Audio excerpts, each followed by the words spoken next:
स्वागत है बच्चों हिंदी की कक्षा में। मैं वंदना कुमारी और आज आपको हिंदी की कक्षा में पढ़ाने जा रही हूँ पाठ 11 अ की मात्रा। सबसे पहले हम यह जानेंगे कि हमारा उद्देश्य क्या है इस मात्रा को सीखने का। तो हम यह मात्रा सीखेंगे जिससे हम अ की मात्रा का उच्चारण सीखना, बोलना और लिखना जान सके, अ की मात्रा के नए नए शब्द पढ़ सके और उन्हें लिखना भी जान पाए, अ की मात्रा के शब्द और उन शब्दों से वाक्य बनाना सीख पाए। तो सबसे पहले हम देखते हैं अ की मात्रा में क से ह। अतः अगर हम सभी व्यंजनों में क से ह तक जितने भी व्यंजन हैं उन सभी में अगर हम अ की मात्रा लगाते हैं तो उनका रूप किस प्रकार बदलता है। तो यहाँ हम देखेंगे क से लेकर ह तक सभी व्यंजनों में अ की मात्रा लगाई गई है और इसका उच्चारण बदल गया है, इसका रूप पूर्णतः बदल गया है। तो हम इसे पढ़ते हैं और समझते हैं। क पर अ की मात्रा क, ख पर अ की मात्रा ख, ग पर अ की मात्रा ग, घ पर अ की मात्रा घ, च पर अ की मात्रा च, छ पर अ की मात्रा छ, ज पर अ की मात्रा ज, झ पर अ की मात्रा झ, ट पर अ की मात्रा ट, ठ पर अ की मात्रा ठ, ड पर अ की मात्रा ड और ढ पर अ की मात्रा ढ, त पर अ की मात्रा त, थ पर अ की मात्रा थ, द पर अ की मात्रा द, ध पर अ की मात्रा ध और न पर अ की मात्रा न, प पर अ की मात्रा प, फ पर अ की मात्रा फ, ब पर अ की मात्रा ब, भ पर अ की मात्रा भ और म पर अ की मात्रा म, य पर अ की मात्रा य, र पर अ की मात्रा र, ल पर अ की मात्रा ल, व पर अ की मात्रा व, श पर अ की मात्रा श, श पर अ की मात्रा श, स पर अ की मात्रा स और ह पर अ की मात्रा ह। तो बच्चों हमने यहाँ देखा और सीखा कि क से लेकर ह तक सभी व्यंजनों में हमने जब अ की मात्रा जोड़ी तो इसका रूप बिल्कुल ही बदल गया। अब हम अ की मात्रा के कुछ नए शब्द सीखेंगे। यहाँ आप चित्र देखिए और इनके नाम पढ़िए। यह है नौका, यहाँ न पर ओ की मात्रा लगी है। दूसरा चित्र है कौआ, क पर ओ की मात्रा। तीसरा चित्र है हथौड़ा, यहाँ थ पर ओ की मात्रा का प्रयोग किया गया है। और अंतिम चित्र है चौकीदार, च पर ओ की मात्रा का यहाँ प्रयोग हुआ है। तो फिर से हम इन शब्दों को पढ़ते हैं।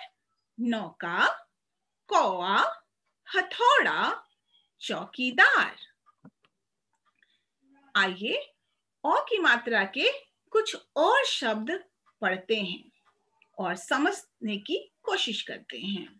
तो शब्द हैं कौन, मौन, दौड़, नौका, मौका, चौका, सौरभ, गौरव, कौशल, फौलाद, औलाद, खौलना। यहाँ हम शब्द पढ़ेंगे और शब्दों में अंतर समझेंगे। पहला शब्द है गोरी, यहाँ ग पर ओ की मात्रा का प्रयोग किया गया है, लेकिन अगर हमने ग में ओ की मात्रा का प्रयोग किया तो इसका रूप बदलता है और यह बनता है गौरी। इसी प्रकार सभी शब्दों में ओ का प्रयोग करते ही रूप बदल गया है। तो हम यहाँ पढ़ते हैं नो, नौका, लोट, लौट, खोलना, खोलना, सो, सौ, शोक, शौक। अब यहाँ कुछ और अ की मात्रा के शब्द हैं, इन्हें हम पढ़ते हैं और समझते हैं। नौका, बौना, लौकी, चौखट, मौका, खिलौना, कचौड़ी, चौपाल, मौसी, बिछौना, पकौड़ी, लौकी, तौलिया, हथौड़ी। यह सभी ओ की मात्रा के शब्द हैं। आइए बच्चों, अब हम ओ की मात्रा से संबंधित एक कहानी पढ़ते हैं और इस कहानी का शीर्षक है सौरभ का उपहार।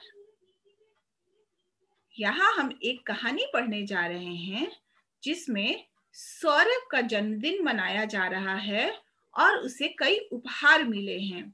तो हम पढ़ते हैं यह कहानी सौरभ का उपहार। कल सौरभ की सालगिरह थी। उसे खिलौने और उपहार मिले। सौरभ बहुत खुश हुआ। सौरभ के नाना जी जौनपुर से आए। नाना जी ने उसे मटर का पौधा दिया। सौरभ ने उस पौधे को लगा दिया।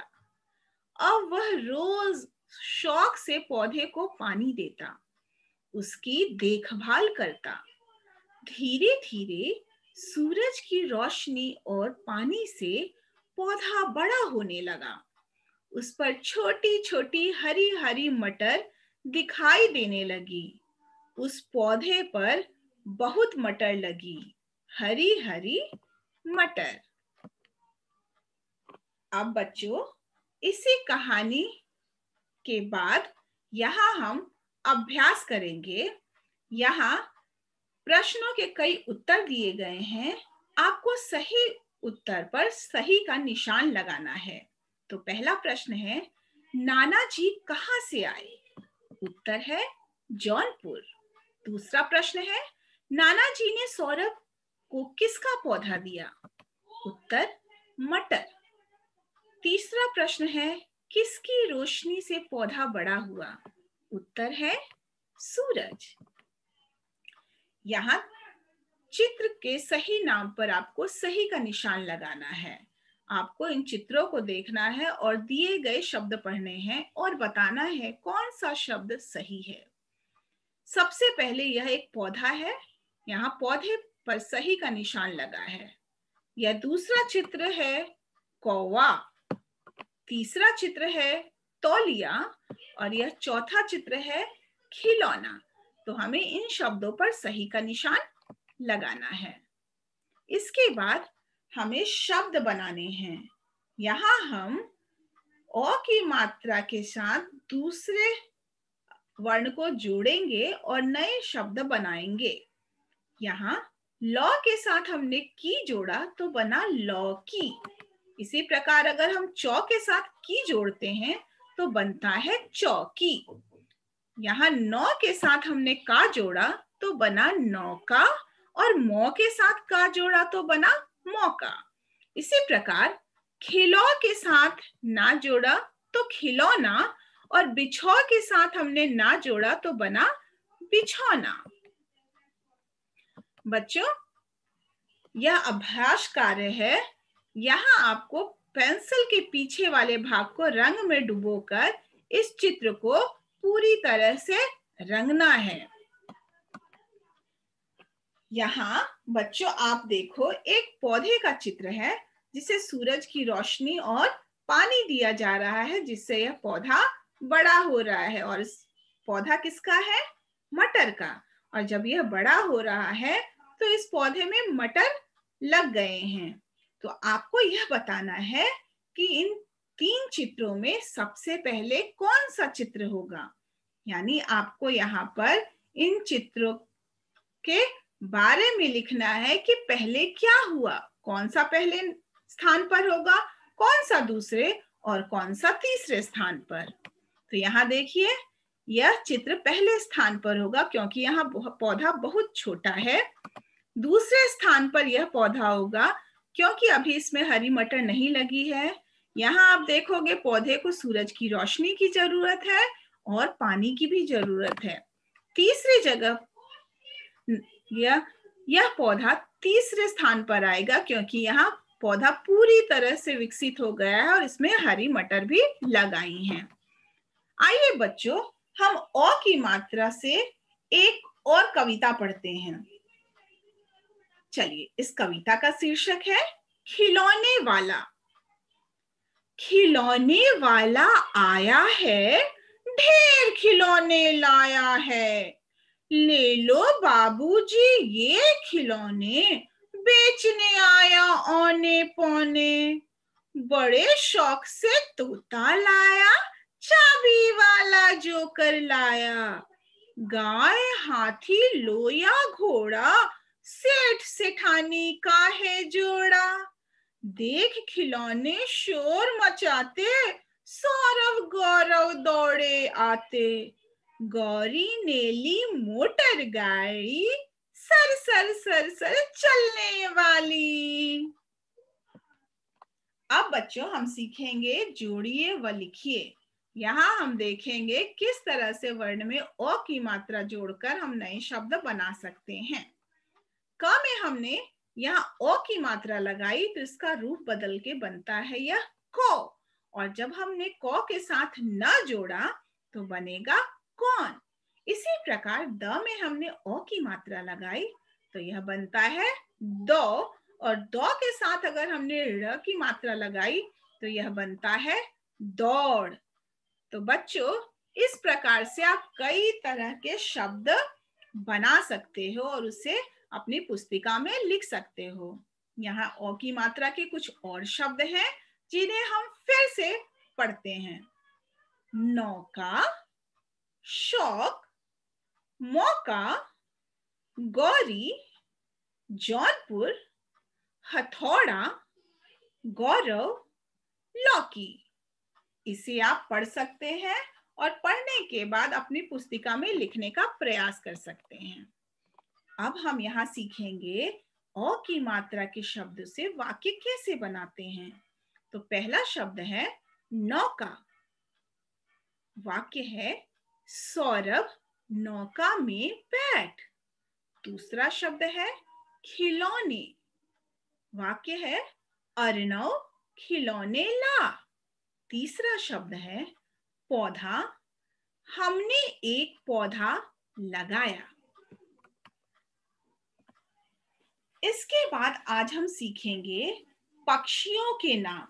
बच्चों, पक्षी तो हम सभी को बहुत ज्यादा पसंद हैं। हर तरफ अगर वातावरण में पक्षियों की चहचहाहट हो तो हर तरफ वातावरण बहुत ही खूबसूरत लगता है। सुबह हो या शाम, ये पक्षी हमारे माहौल को बहुत ही खुशनुमा बनाते हैं।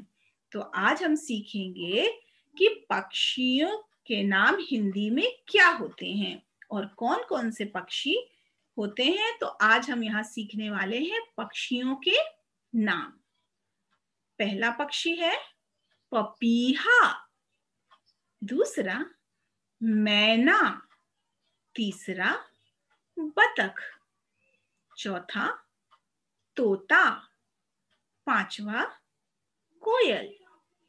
छठा कबूतर।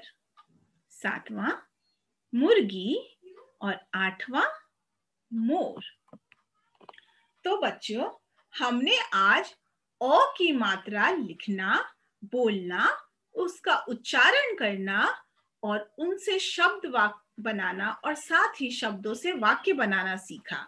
और साथ ही साथ हमने सीखा पक्षियों के हिंदी में नाम। उम्मीद है कि आपको यह पाठ पूरी तरह से समझ आ गया होगा। धन्यवाद बच्चों, आपका दिन शुभ हो।